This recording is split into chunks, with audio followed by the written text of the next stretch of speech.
तर हॅलो नमस्कार फ्रेंड, मी आज बनवणार आहे घरी खवा बनवून त्याच्यापासून गुलाबजामुन बनवणार आहे. चला तर बघूया. हे बघू शकता एकदम परफेक्ट गुलाबजामुन झालेले आहेत घरच्या खव्याचे. फक्त मी अर्धा लिटर दुधाचे बनवणार आहे. मी अमूलचं दूध पॉकेट घेतलेलं आहे. 35 रुपयाला पॉकेट भेटतं म्हशीचं दूध पॉकेट. ते पूर्ण उकळून घ्यायचं आहे, पूर्ण घट्ट होईपर्यंत उकळायचं आहे. हे तुम्ही बघू शकता, पूर्ण घट्ट होईपर्यंत उकळून घ्यायचं, त्याला पूर्ण आटवून घ्यायचं आहे दुधाला. आणि सारखं त्याला फिरवत राहायचं आहे म्हणजे बुडाला लागू नये त्यासाठी.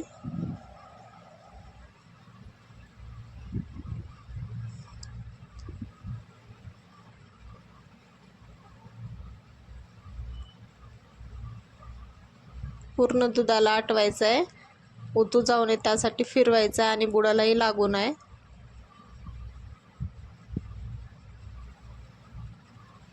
हे बघू शकता आपलं दूध घट्ट होत आलेलं आहे.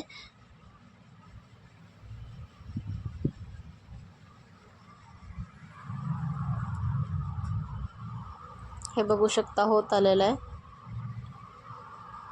पूर्ण दूध आटवून घ्यायचं आहे, त्यानंतरच त्याचा खवा बनतो. हे बघू शकता तुम्ही.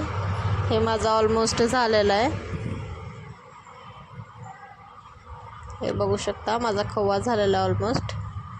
हे आपला खवा तयार झालेला आहे. आता मी एका प्लेटामध्ये काढून घेणार आहे. बघू शकता किती सुंदर खवा झालेला आहे. तर यापासून मी गुलाबजामुन बनवणार आहे. अर्धा लिटर दुधापासून किती गुलाबजामुन होतात ते बघूया आपण.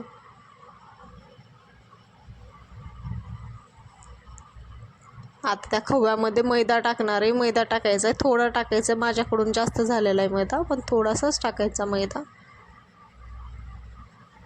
त्याच्यानंतर थोडासा सोडा टाकायचा त्याच्यामध्ये.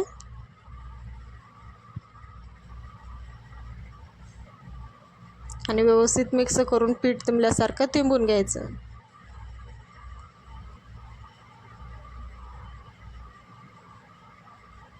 थोडंसं पाणी टाकायचं. माझ्या ह्याच्यामध्ये मैदा थोडा जास्त झाला होता.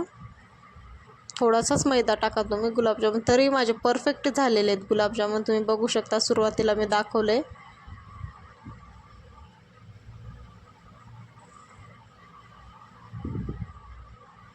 पिठाला मळून घ्यायचं 1-5 मिनटं छान.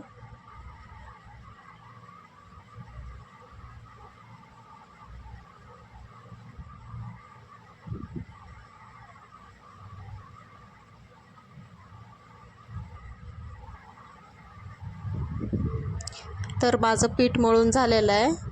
त्याच्यापासून आता मी गुलाबजामुनचे गोळे तयार करणार आहे. बघूत किती गोळे होतात. मी मोठे मोठेच गोळे बनवणार आहे. तुम्हाला जर लहान बनवायचे तुम्ही लहान बनवा. हे बघा मी मोठे मोठेच बनवणार आहे.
चाचणीमध्ये आपल्याला वेलची पावडर टाकायची आहे आणि छान उकळी येऊ द्यायची आहे. इकडं बघू शकता आपले गुलाबजामुन किती सुंदर झालेले आहेत घरी बनवलेले खव्यापासून.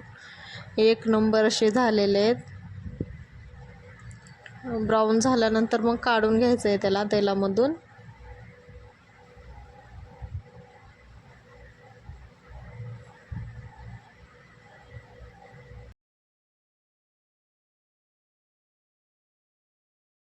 चाचणीचा गॅस बंद करून गरम चाचणीमध्ये टाकायचं आणि 5-10 मिनटं झाकून ठेवा. हे वेलची पावडर आहे मी तुम्हाला दाखवली नव्हती.